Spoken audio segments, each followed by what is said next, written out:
Hello, hello, hello. Welcome everyone far and wide. Welcome to Gamigo Games and a Trove dev presentation. I am Knilpu and I'm excited to be here with Bliza and Gingervamp again. Uh, uh, we're bringing you the latest and greatest in updates to Trove, including the Sunrise update. But first, it's great to see you guys. How have you guys been? It's been real crazy, real good. We've been having a lot of fun with PTS and updating the game. This is probably our biggest update in a while, so we're very excited to be here to talk about it today. Yeah, it's been a blast watching this update go from pitch to, PTS. It's real fun running around the giant lands and smashing stuff now. Mm-hmm.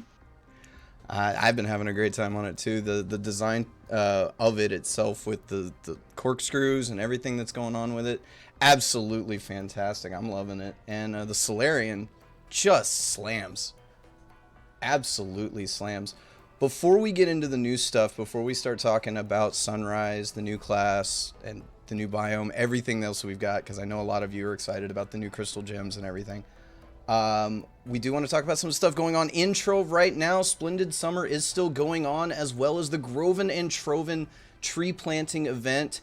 That is still active right now. Tree saplings are still dropping in the game. You can still pick them up with Twitch drops as well. And plant them in your club worlds. We're getting close to our milestone, and we want everybody to get the sapling sower. So definitely do log in and get some trees planted. With that out of the way, we can talk about Sunrise. This is the biggest update to Trove in a while, isn't it? This is huge. Yeah. It's been a couple of years, so yeah, we kind of came into this year wanting to do like a major content push. The team has been getting way better at doing like kind of everything that we've been working on. We've been, trying our best to get a lot more content out there. We did that last year with the Paragon push and with the bar before that. Going into this year, we knew we were going to do a new class because that's what we'd like to keep going that same pattern if we can. But we really wanted to deliver a biome with it, like we did with the Vanguardian. So, like we wanted it to have its own biome, kind of in like the Vanguardian has its own biome that it kind of belongs to. So yeah, that's why we kind of started with that idea. We have had the solarian kind of like in the process for a while, and so we had known kind of like what that class kind of was, or a general idea about it, and then we also really wanted to, we liked the this kind of like the radiant kind of like zone that sundered uplands based off of, and we wanted to do a lot more with that kind of look and design. So we kind of just started coming up with ideas, and then this whole idea of the ground lifting off and like the giants ripping it apart kind of came forth and took over, and that's how we ended up eventually to sundered uplands. That's fantastic. It seems like it was an absolute like wild ride in terms of even just getting a solid name down. But Sundered Uplands, just love it. Absolutely love it. Yeah, it's been really hard not talking about it for the past couple months. Like we've been like I said, it's like kind of started coming to fruition like earlier in the year, and then we really wanted to talk about it, but we couldn't until it was like ready. That's why we did the fun little thing last stream where it went straight to PTS without much lead up, which was really great. Yeah, it was real fun to do. And then to see everyone's reaction on PTS has been wonderful. I think it's one of our most positive updates in a long time. Feedback has been amazing on this one. Mm-hmm.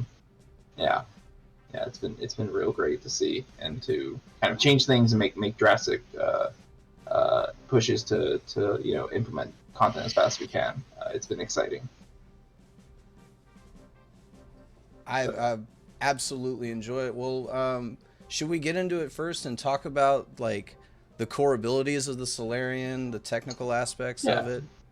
We can start with the Solarian and then move into talking a little bit more about like general stuff in the Giant Lands. But Yeah. So if you want to bring up the stream video, Let's jump right into it.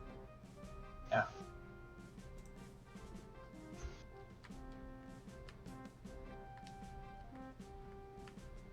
It's gonna sit right here on top of your bird. All right. So yeah. So we're now in the biome. We're now with the new class. This is the Solarian. I'll just do talking while you control it.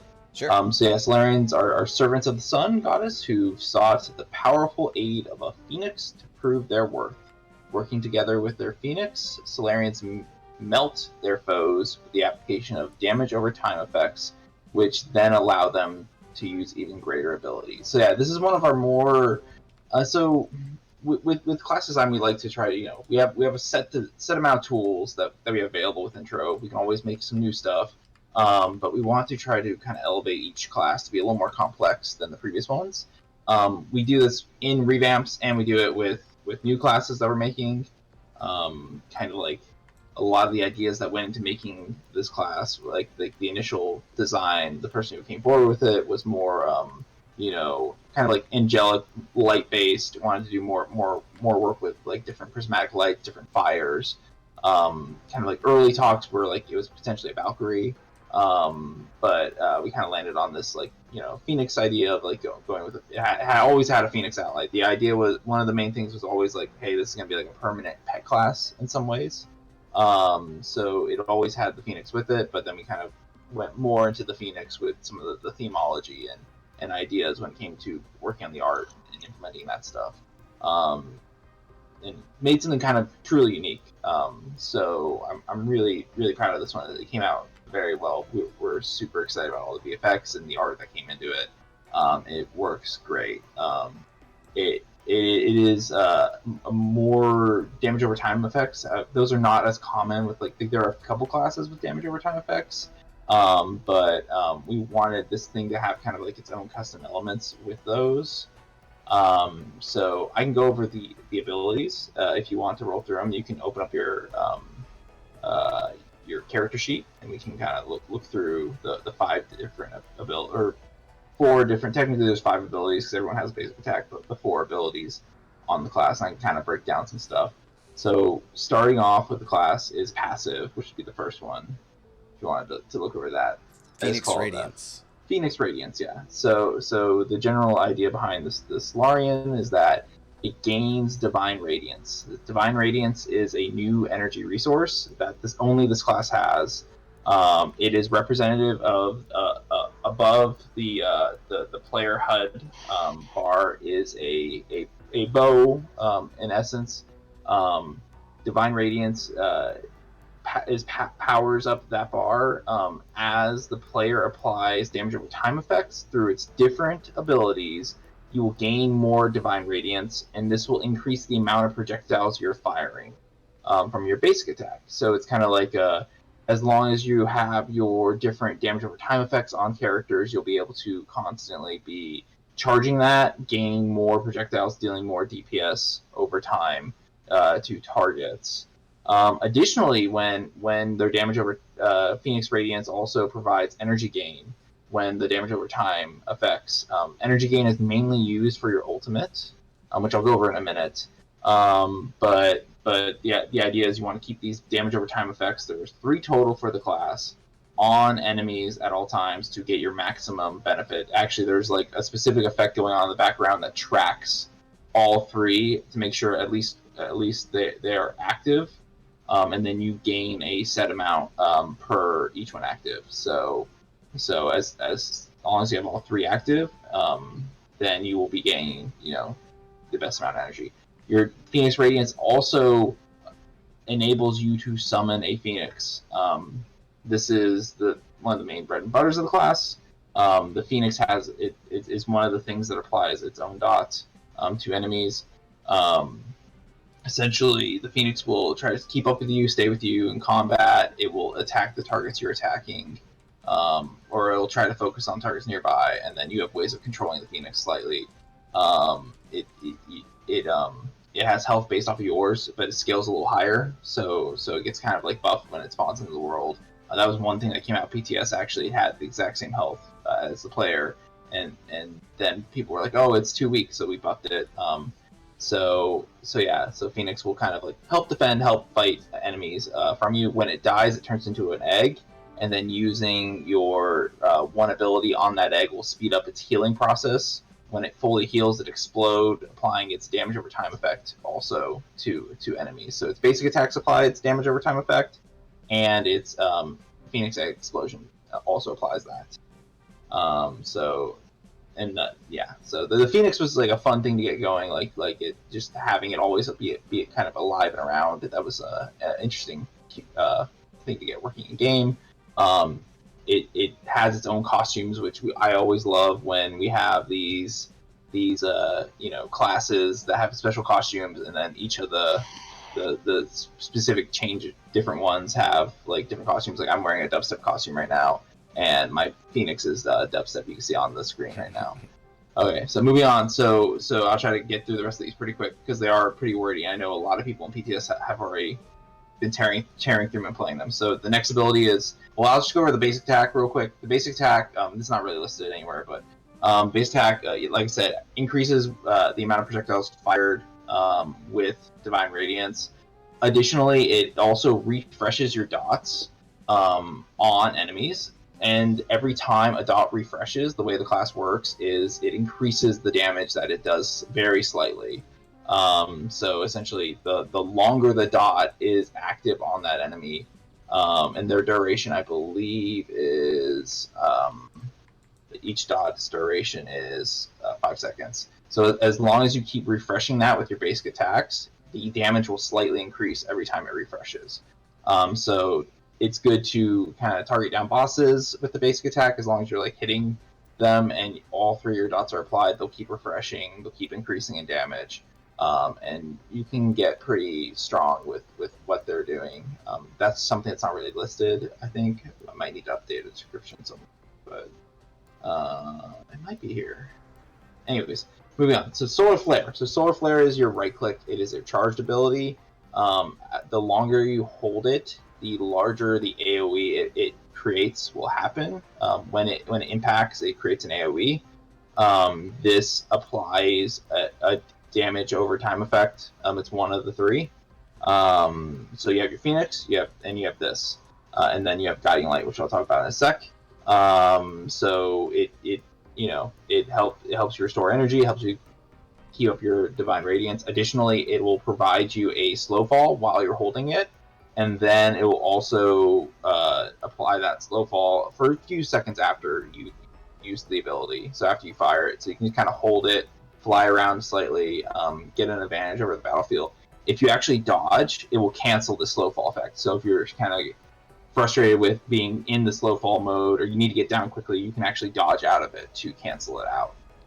Additionally, one of the ring mods also disables it too if you don't want the slow fall from this thing. Because I know that's a mixed thing. Some players like slow fall for farming. Some players don't like it. They want to just be able to move as fast as they can. So this can kind of, you have control over this thing's slow fall. Additionally, any targets damaged by this effect will also force Phoenix to attack that target. So it's a way of controlling your Phoenix slightly. Kind of like we don't have many control effects over allies that you summon. The only other character in the game has it is the Pirate Captain has a ring that lets them do it. This class just has it built in.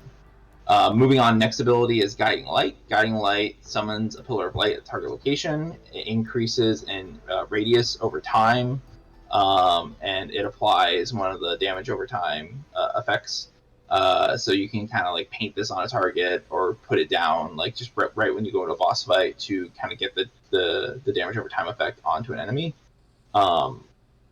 Additionally, it'll heal allies that are in it. So allies and you player can just stand in it and you'll get heals. And this ability has a new feature we're testing out. It's a stock system. So it has a stock of 3. So it can hold up to 3 charges. So you can either rapidly put down a set of 3 of these or just store them. Every time the cooldown of it refreshes, you gain 1 stock up to that max of 3. So it's kind of like a thing you can charge up and then fire a whole bunch to fight off a room of enemies, or just use when needed. It's one of the new kind of tech that we got that's been really excited. I'm hoping to play around with it more with future class stuff. And then moving on, the final ability, Prismatic Blast. So Prismatic Blast is a massive AoE that kind of like happens around the character constantly as long as you have energy. So it kind of like drains energy over time while it's active. You can toggle it on and off. While it is active, every time it deals damage to enemies, it gains a small stacking buff that increases the overall class's damage. So you kind of want to keep this on as much as possible. You can do that by having your dots all applied, and that way you're getting the maximum energy gain effect. And then you can keep this going as long as possible. The second it turns off, that buff disables. So kind of like it's a you want to try to stay in this mode as much as possible. But you need to also kind of store up energy to keep in it. So it's one of the it's very strong in Uber 11 with testing.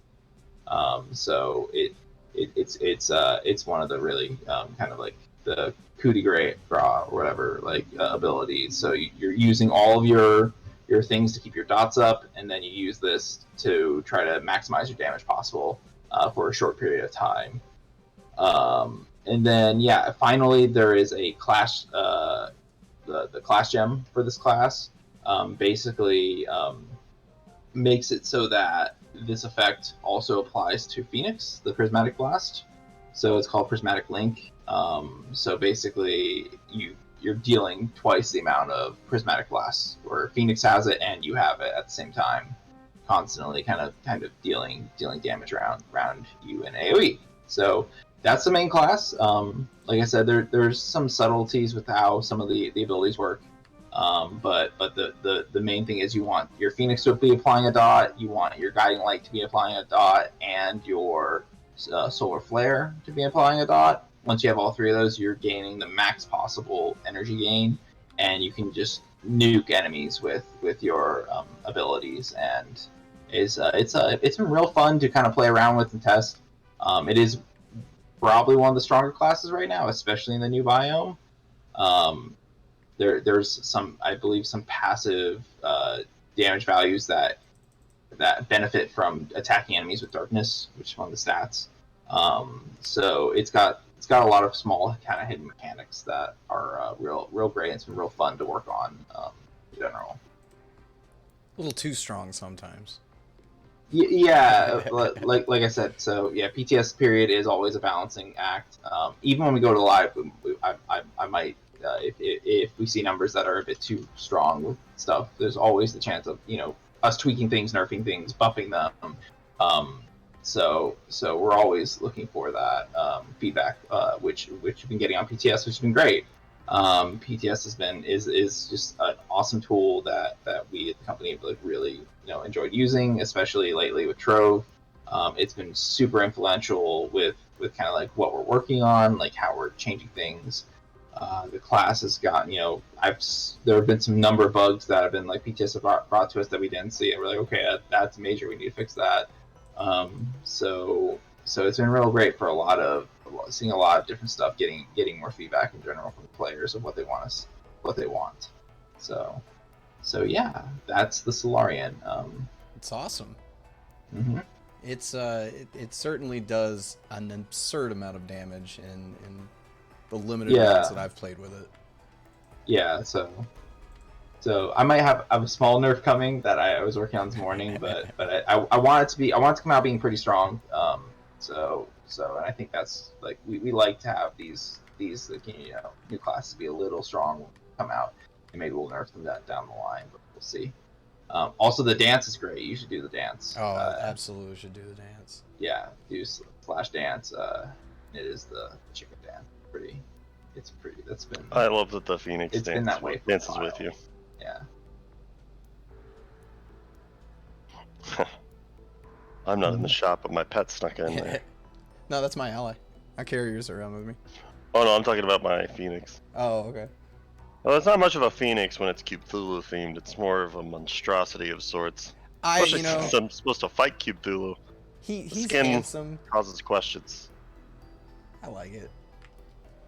Let's get a big old dance going with everybody here. Dance party. I don't think we can beat that. What celebrates a new update more than everybody doing the funky chicken on stream? This couldn't be better.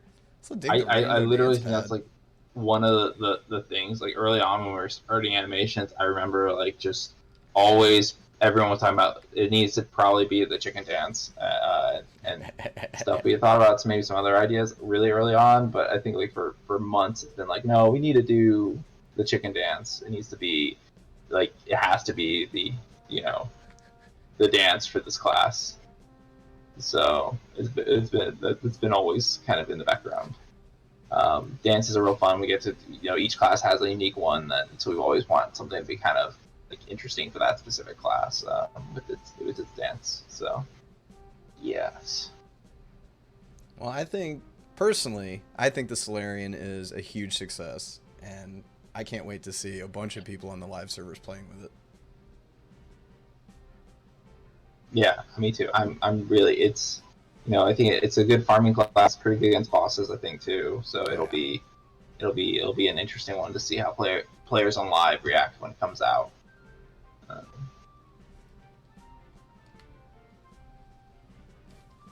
Well, with that, that's the Solarian.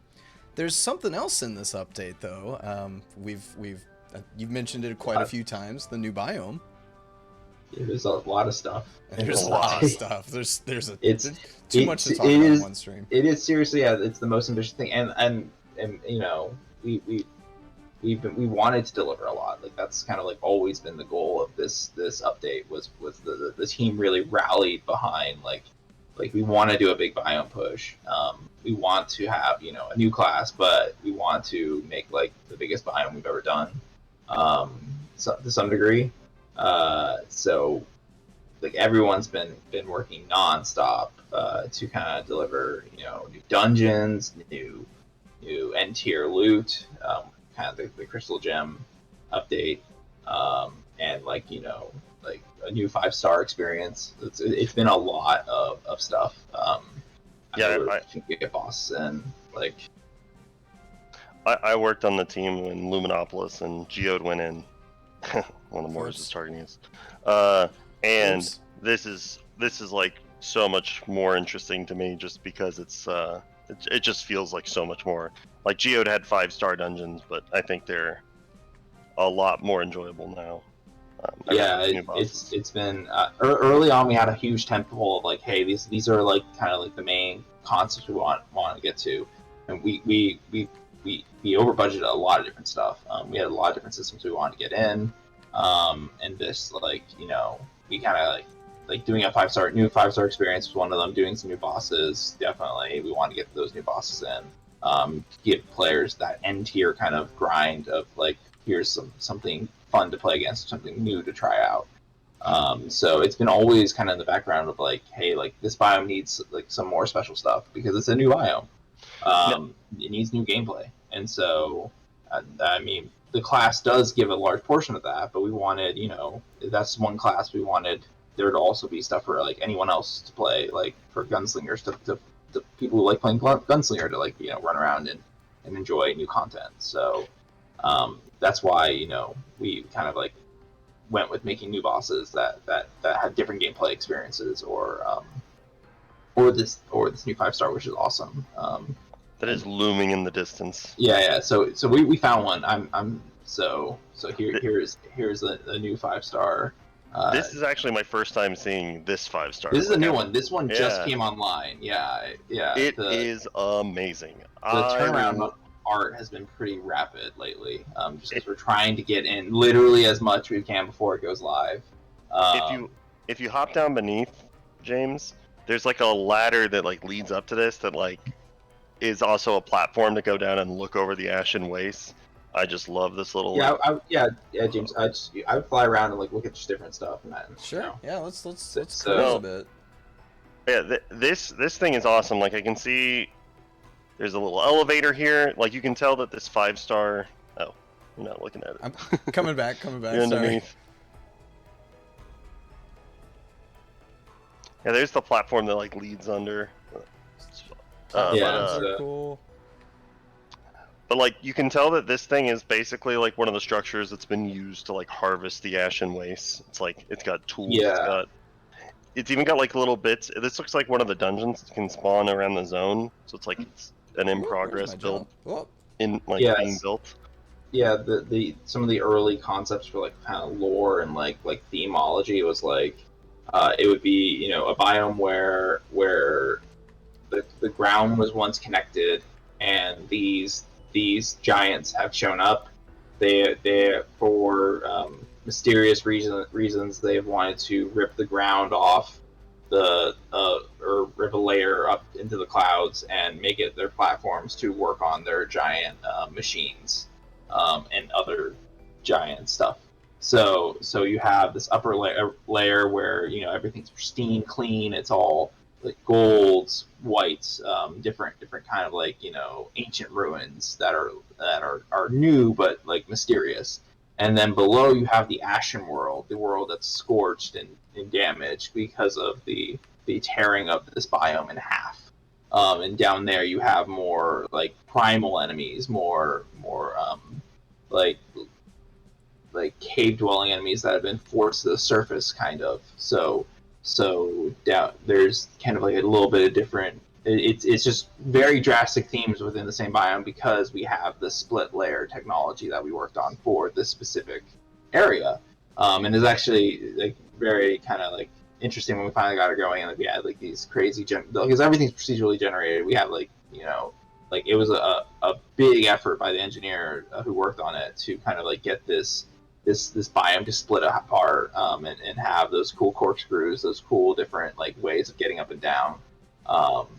So it's been it's been a real joy to kind of like see how it's progressed, how like different each one is. They all have their own unique rewards, so you can go down and farm specific loot from the bottom area. It has its own trophies and its own items that you can collect, and then up above you have your like larger dungeons that are more difficult with its own items. So there's kind of like a little bit of stuff. So you could do like an Ashen themed kind of creation, or you could do like you just get like giant like the upper lands area, kind of like radiant stuff is what we were calling it, like internally radiant, the radiant zone, a part of the zone. Before like, it became the irradiant. Yeah, you can get deco for all of it, so you can kind of decorate your stuff. It's been real cool. Yeah, like I personally prefer like monster movie kind of stuff. So like the radiant art deco design scheme, it's not one that appeals to me as much. But like the Ashen Waste is totally my jam. Like I spend so much time down there. I love the Ashen Devourers. Like I love that we got blast pods out of Discovery and just threw them in there. Like the whole zone just feels very hostile, and it should feel hostile, which is something I really enjoy. It is an end-tier zone, so it needs to feel that kind of like sense of difficulty. Oh wow, we're getting invaded. So many invaders because there's so many people around. That giant like pod you just flew over. Like there's just a whole bunch of different like underground layers down there. What's the really phobia cool. Where you're afraid of holes? Trip to something? I got the vibes when I flew over that. I was like, ooh. Yeah. And then there are also outposts down here. Like you just flew past a mushroom. Like you can go get quests from there and go. The mushroom guys are actually here to kind of fix the Ashen Waste. That's kind of their role down here. It's up to you to decide who the good guys and the bad guys are. But I like this guy. I think the mushrooms are probably like better, or probably the gooder guys. This little outpost. So you have your different things. You also have a crafting bench there. If you want to go look at that crafting bench. That's personal crate. It's behind you. There it is. There's a delay. There's a slight delay. Upwards. So here you can craft kind of everything in the biome. This is kind of like one of the main places to look at for crafting. So you can find a lot of your different recipes, your items, your deco, and the solarian crafting will be here. So if you want to take the time to grind craft it, we will offer it as a purchase, but you can also grind to get it from here. Additionally, with a lot of their other items that come with it, that will come with its packs when it's released. So yeah, you can craft those. We have some different tomes. We have different costumes, pets, and whatnot. And then yeah, here is the crystal gem stuff. I can talk about crystal gems in a minute. Okay. So you can kind of do some crystal gem crafting additionally, and then yeah, we have the additional, uplands, different items. So there's lots of stuff to craft in here. It's kind of like we just keep trying to add as much as we can to pack into this thing. So that players have a lot they can kind of grind for and seek after. There's just some really cool and unique stuff in there too. Like there's some cool pets that you can get that have some crazy effects. Yeah, my personal favorites are, and I stuck these in the last couple days. We got allies that are fragments of the 5-star bosses will show off in the future, but they each have unique things that no pet has had before, that they're kind of emulating the abilities of the bosses that they're inspired from, and I just think that's super fun and cool. Yeah, it's been a real joy to kind of try to get everything in. It's been nonstop. So there've been a few sneaky things. There's just a lot of different stuff to go. I can Speaking of crystal gems, we can kind of talk about that real quick. So yeah, So in the new biome and in the new version of Uber 11, because if you want to open your atlas up, we can also go over that as well. I'll talk about a little bit of that and a little bit about crystal gems because they're kind of related in somewhat. So if you hit Control A. Yep. Yeah, there you go. So yeah, we redid the atlas a little bit coming into this biome. We kind of needed to because we wanted to have its own spot in the atlas. And so we addressed a few other features with it too. We've wanted kind of a different way to select Uber difficulties within it. So yeah, if you click on the nodes, some of them now, the N tier nodes will have your Uber selection. So if you just click on the fire zone, or if you click on the air zone or water zone or whatever. There it is. Yeah, shadow, shimmer, dark. Yeah. It's not on swans. Yeah. So there's igneous island world. So you can change your Uber tier to go to a Uber difficulty of that one. In those Uber 11s, you'll find harder enemies, be more difficult, but you'll also get better loot in them. You got nuked. Yep. Yeah, this is slight delay. That's not right. Why am I'm back in tutorial land? How did that help? Just teleport out of there, or you can do the tutorial. It's up to you. Yeah, sure. Yeah, you can. I mean, it open dies. The Maybe you do need to learn to play a little Perhaps, bit. You can open the atlas and just teleport out of there. I don't think you can. I think he's gotta use H to teleport up. Oh yeah. So just hold H. Oh yeah. You'll home back to the hub. PTS. Yeah. Some small bugs. It's Trove.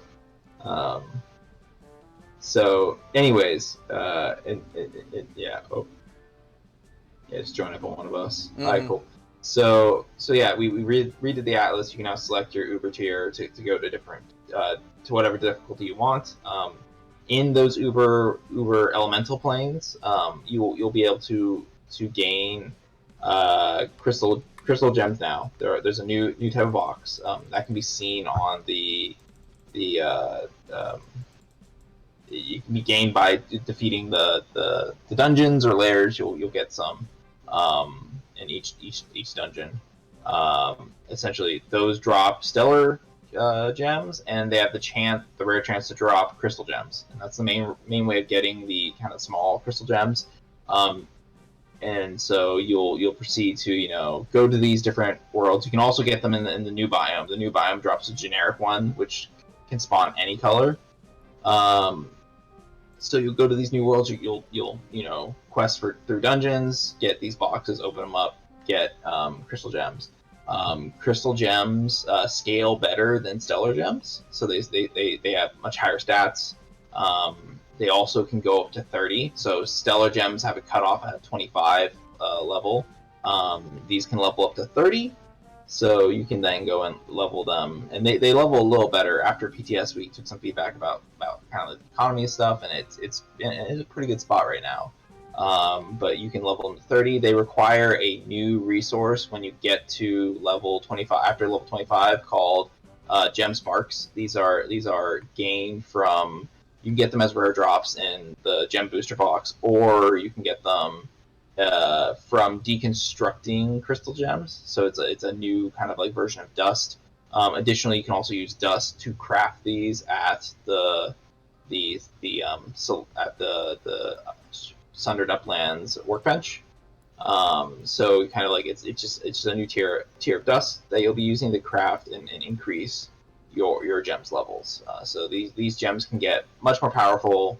They give you more light for the case of the cosmic gems, and then also you can get so you can just slowly progress and get higher and better within the new biome. Let's see, I went over. So yeah, to get the small ones, you'll get those from just doing the normal gem boxes. For larger ones, you need to craft the empowered boxes to get those. And then for the class ones, those actually drop now within the Everdark, so you can actually have a rare chance of getting the class gems there by your traditional class gem farming. So that one's like a little easier to get than the others, I think.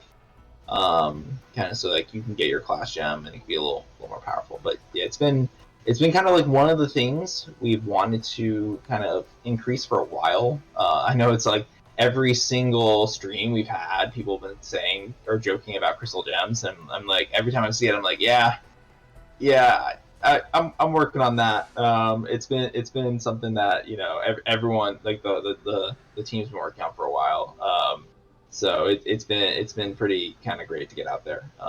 So it's kind of like a new end tier of loot to grind towards. So we're really excited for everyone to kind of be like farming those and getting them so that they can use them in the new biome. And I mean, yeah, like it was pretty wild seeing the transformation of the biome from like when I had that stuff to when I didn't. So I have a lot of N tier characters from when I was in QA, and I just like walk in and I usually just trounce everything. When I went to Uber 11, I definitely got aced very quickly. And it's been real like fun to work on the kind of like the stats for them and how they level, how players will acquire them. And another way of acquiring them I should go over, if you want to open up your gem UI. Sure. It's in character. Give me some safe, yeah.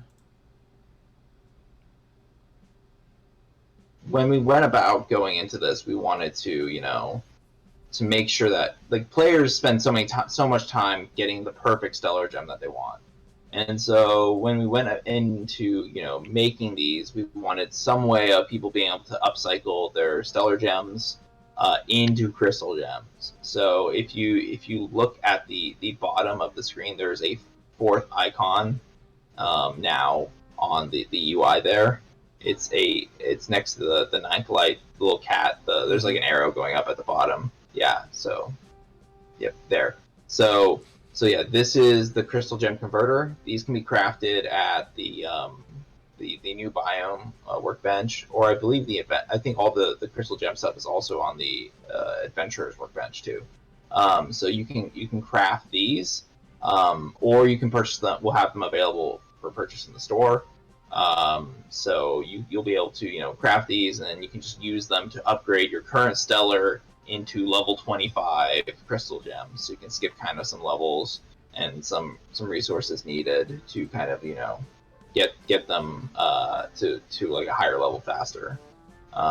So that's just one of the things we wanted to offer, because like I said, people take a long time like in converting their gems into or building their gems and getting them perfect with the exact stats they want, and we wanted some way of them to be able to be converted up into crystal gems. So that's available if players want it. Yeah, and it's also available for qubits, I believe they're called. I always say clubbits, and I always get clubbits and qubits mixed up, but they're available for qubits, which a fair amount of people have some of those saved up. Yeah. So I may or may not or they can be crafted. Yeah. So there's a lot of ways to get them, basically, is what I was just pointing out. Which is really nice for something that, most people have, if not everybody. Yeah, it was one of the early things that we were like, we want this to be, we want a way for people to be able to keep their old gems if they want them. So this is one way to do that. And speaking of gems and everything, and farming them, what are you farming them to fight? It's probably the 5 stars, right? I mean, yeah, the new dungeons and the 5 stars. Why don't we go and try out a 5-star real quick? All right. Sure. Let's all meet up and it'll probably get swarmed as soon as we. Oh yeah, there's plenty of people here waiting for us to hit the button. Yeah. But yeah, if everybody would be so kind to allow James to get to it first. There's this. In Geode 5 stars, we have those obelisks of sorts where you go to start your 5-star experience. It is no different here. James, if you just join on me, you'll teleport up, but you can go the long way. I would go the long way. I did, and it dropped me. Oh well, There we go. So. You go to there's a float pad. There you are behind you. Yeah. So this master console of sorts. You're going to interact with this a lot more frequently than you did in the Geode 5 stars. In the Geode 5 stars, you'd interact with this.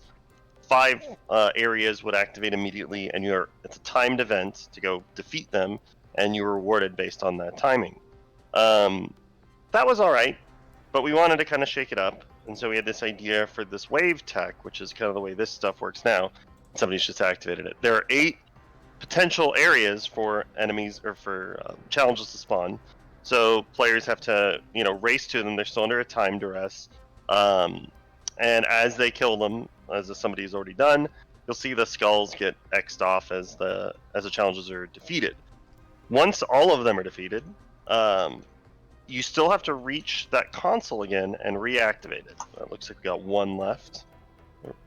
I appreciate everybody helping out to kind of find these, because this is a group effort, which is one of my favorite things about the 5-star dungeons. Like, you can do these solo, and I have spent a long time doing them solo as a tester, but they're far more enjoyable when you have other people positioned to just hit this stuff immediately. So as you can see right now, we have 30 seconds to start the next wave. It looks like somebody already has, and the next wave is a prime number, so it spawns a boss. Boss rooms are special rooms where only they spawn. It looks like we've spawned one of my favorites, the new Dream Bro Fire. Wow, we just smoked them. There's a lot of players here. I explained. Oh yeah. When you defeat one, it spawns these sundered caches, and these sundered caches are kind of similar to the boxes that spawned in Shadow Titan dungeons, Shadow Tower dungeons. They contain, I believe, Sundercharge crystals. Mm-hmm. They do. I'm giving myself one of these keys so I can open it up. Oh no! Another boss wave has spawned. Another fire dream monster. I love the dream monsters, by the way. I'm just gonna call this out, because he's spawning lava. That was my favorite things to solve, was getting these guys to spawn lava and spikes and ice and everything. It's a fun effect to play around with. Oh yeah. So you'll open these chests up and you'll gain sundered charge crystals, right? That's what they're called, right? Yeah. Yeah. That's another one that's named and kept changing in internal development. But these are kind of you can get these daily. You can get a certain amount daily. So they're one of the main sought after items with crafting different items within the biome. Yeah. But yeah, that's basically the way 5 stars work from here on is kind of the same as they've been working, which is you complete a wave, you go restart the wave, and you get progressively better rewards as you get deeper into them, up to a cap. I believe there's a weekly cap on rewards, similar to Divinity or Divine Souls or other resources in similar ways. And each wave you defeat, or every so often, the darkness will increase. So eventually, things might become too difficult to you until you go find more gear. Like me now. Yeah. But yeah, these are really fun. I love the boss rooms. One of my favorite things about these is one of the challenges we had to tackle was players are quite destructive, Trove is a world that is destructible, and we wanted to make sure that that was, you know, a fun thing. So each of the 5 stars has indestructible areas of it. Like the area we're standing in right now, the floor is indestructible. And that's to prevent you from making the mistake of, or maybe intentionally, causing the bosses to spawn and fall into the Ashen Waste, and, you know, maybe have to suffer down there. We wanted to make sure that, you know, there was at least an area that you could fight in, but we also wanted to keep the fun part of destroying everything in Trove. Yeah. So you can still bomb through walls to efficiently farm. As much as I would like, you know, a traditional dungeon like exploration, you can still bomb through most of the walls to farm more efficiently. But yeah, it won't fall through the ground. we didn't go full Bunfest on you yet. There's no shell of indestructibility around all the dungeons. But yeah, I love how awesome all of these dungeons look. Like, I appreciate all the work the artists put into them, but I also love destroying them. Like, I remember the first time I saw one of the 5 stars, there's one that looks like a spaceship, and like one of the designers had spent like 10 minutes just blasting out a quarter of the thing, and I saw it and I was like, is this what it looks like baseline? Because this looks amazing. Like, yeah, I'm one for destruction for sure. But yeah, the awesome part of the 5 stars as well is that we've got 5 unique new bosses for them, like for the boss waves themselves. We've currently each 5 star, once you've found one of these monsters, it's like once you get to a boss wave, whatever you see in the first wave is what you're going to see in every boss wave after that. So it's kind of like their domain. That's their 5 star, which it's going to let you kind of target what you want to farm. If that's what you're like, if you want to find Watt and farm him, you can do that. If you want to farm the fire dream monster, you can do that, which is something that's really nice. So yeah, there. On that note, there are five new bosses. Mm-hmm. So you said something about a Watt. Oh. Who's that? Oh yeah, Watt. So the dream monsters here, and I'll get back to them because there's a few variants. But Watt is the Son of Stars. He's a new boss in the zone, and he's all about retrieving what was taken. Like, what was taken, maybe it'll get revealed in the future. But he's an awesome new enemy. I'll just load him in the boss room real quick. Yes, Watt in here. He should have okay stats. Oh yeah, I'm pretty sure he'll be plenty strong. And this is the first boss I got to work on in the Subime. I love this guy. He's got this gnarly axe. Oh god, the players are too powerful. He throws these stars out that fire out these bullet time projectiles, and dies instantly. Apparently, I don't think he's getting the buffs that he's supposed to. Traditionally, enemies who spawn through waves get more buffs. So. Oh yeah. So. But the really fun part of that of Watt is the stars that he's spawning. There's this bullet time challenge to them, where if you're hit by them, your jump will be reduced, I believe, to 0. It might be 1, which will make it more difficult to keep dodging these bullet time effects. He still hits really hard. His attacks get more powerful as the phases go on. He transitions between 3 phases and just progressively gets more difficult. It was a very fun boss to like design, a very fun boss to like see come to be from like this pitch of just like there's a daughter of the moon. What about the stars? So that's where he kind of came from. Me just kind of joking, the Son of Stars. I love every bit of it. And he's got he has an awesome ally, he has an awesome mount. I have no idea how he fit into his spaceship. And yeah, so that's Watt. And then there's another one. Oh, what's this, Andrew? This is the Sunderer. It's the other kind of like, yeah, we have Watt's one of the tentpole bosses, and then the Sunderer is the other one. The Sunderer is kind of like a piece of derelict giant technology that has ripped itself off of whatever it was attached to, or whatever was like, controlling it, and now it is, loose and you can fight it. kind of like the idea of this one was area denial. So it spawns like balefire. It's being powered by balefire was the kind of like initial design was like, hey, this is like a balefire machine that like is strong enough to help rip the sundered uplands apart. And then it spawns additional machines that help it to DPS and the players down. So you have to kind of focus on trying to remove it as quickly as possible, and also its minions, because the minions will slow you down and will cause you to fall into the balefire. So that was another fun one that we got to work with. But yeah, in general, we had a good time with these bosses. They're one of the things that kind of came on pretty fast near the end of development, to kind of get them in and get them be a fun new end game for players.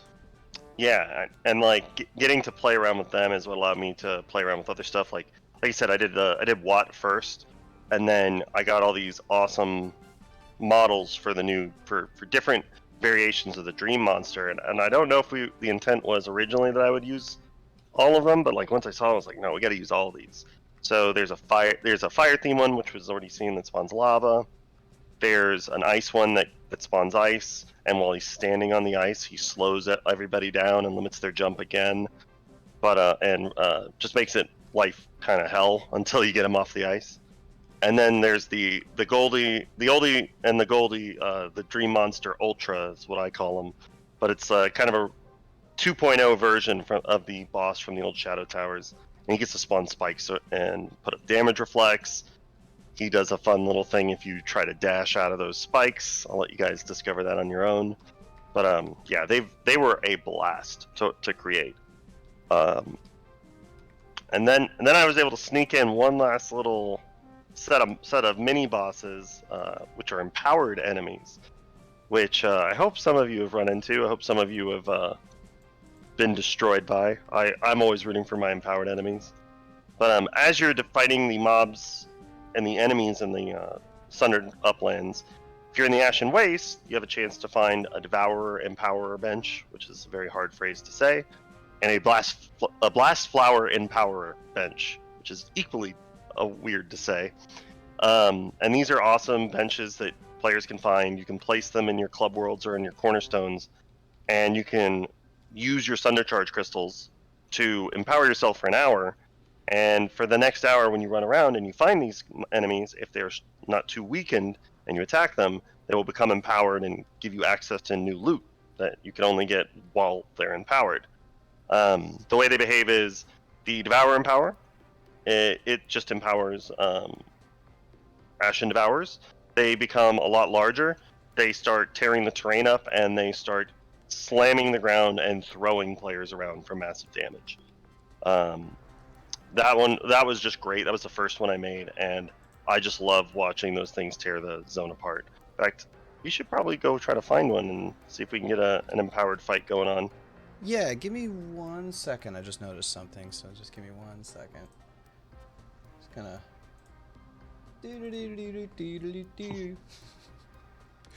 But yeah, it was really fun figuring out how to just make enemies more powerful in the short term, and see what kind of fun stuff we could do with them. I'm currently getting the buffs, and then I will join you back.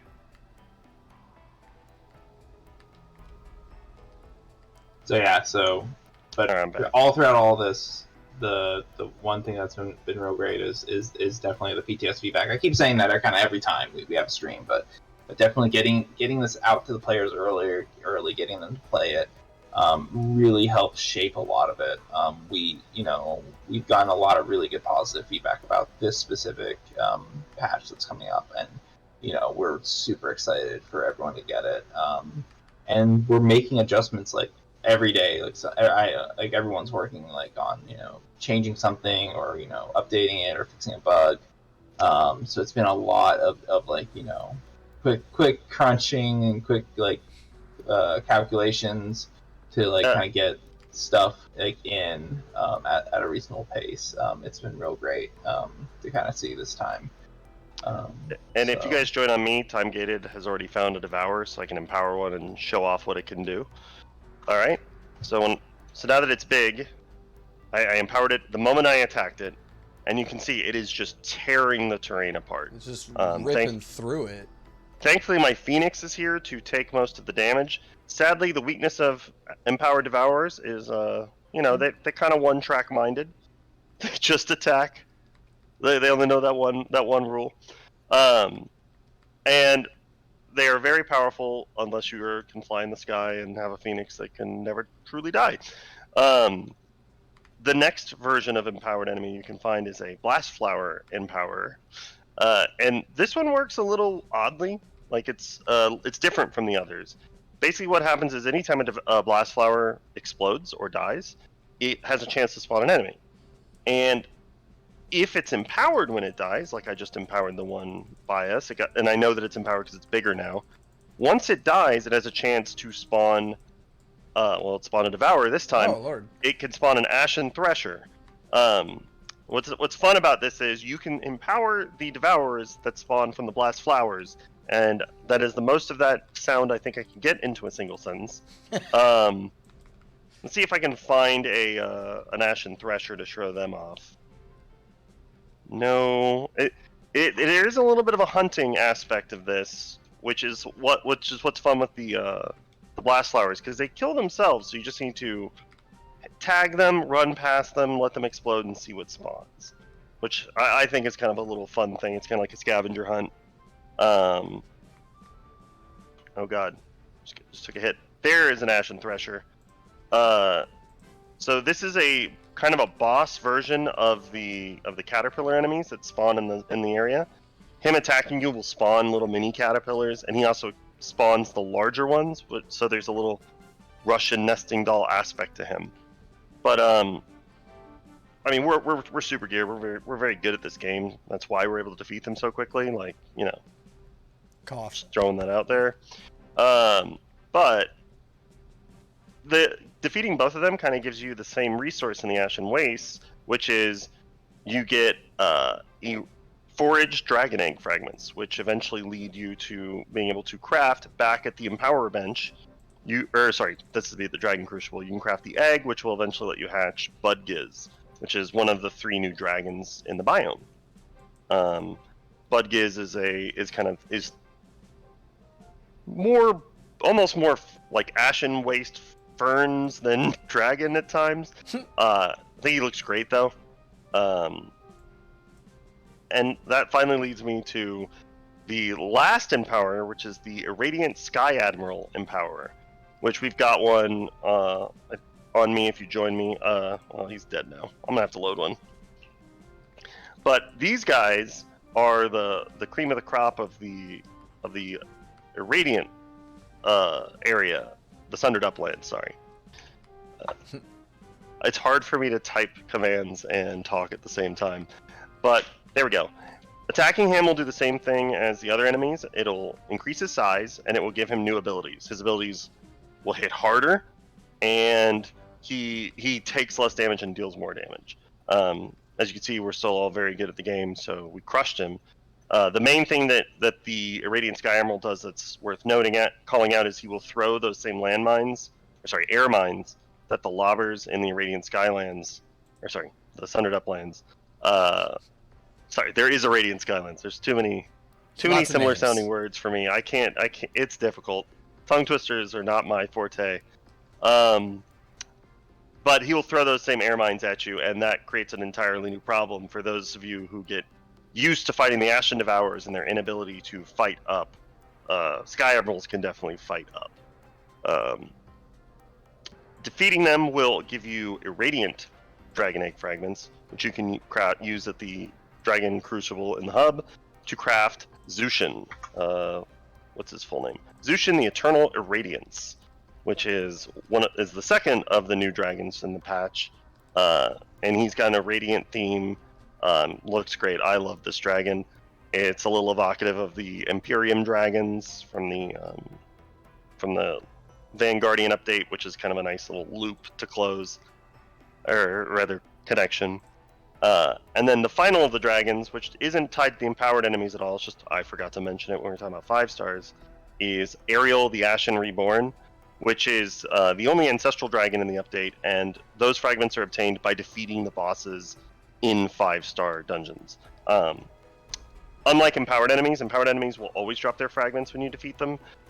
This one, like, the stained glass dragon egg fragments, which lead to Ariel, are they are their chance to drop off the bosses.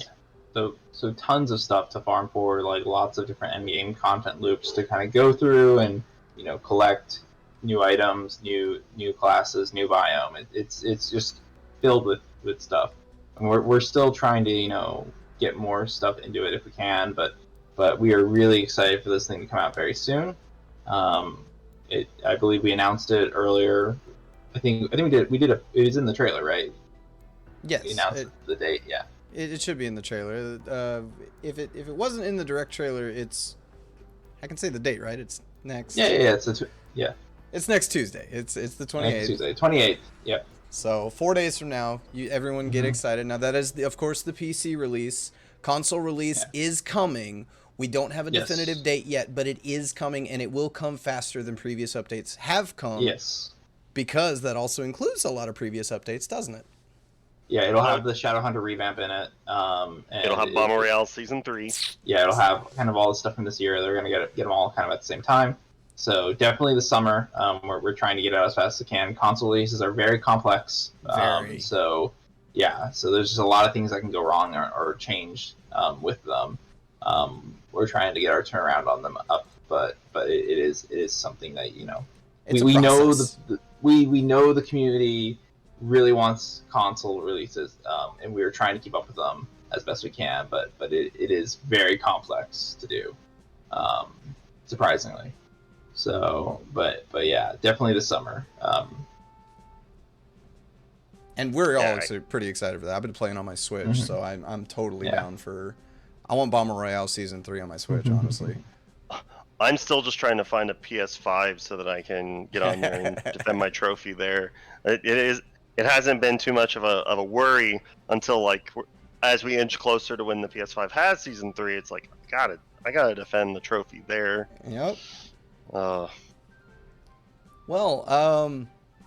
I don't know if there's really much more that we can say about that. I mean, Sunrise, like we mentioned, update comes next week for PC, and in the very near future for console release.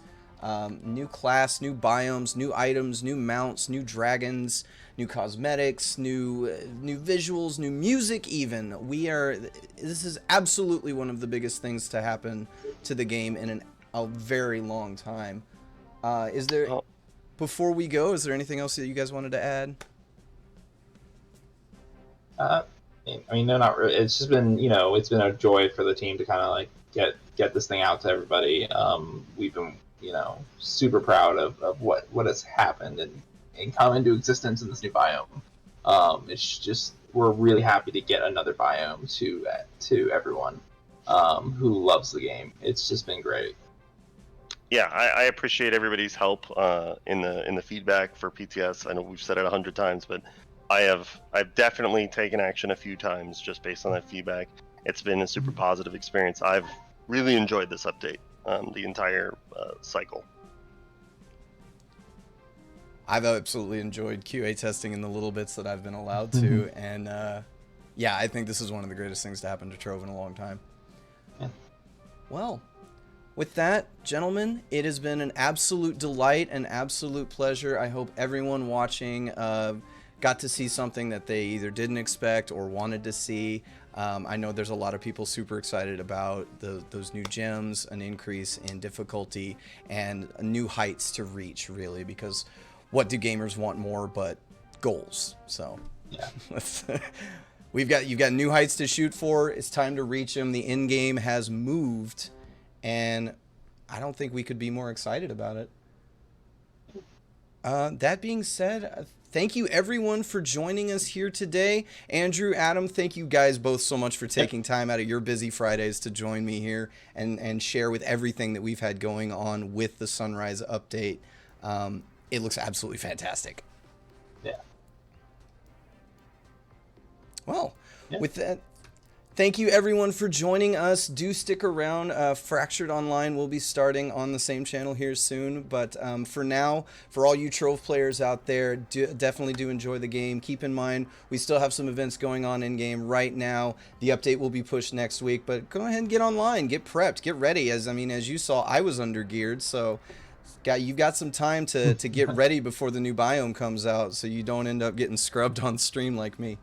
But everyone, thank you so much for joining us. I hope you have an absolutely wonderful Friday, and we will see you very, very soon.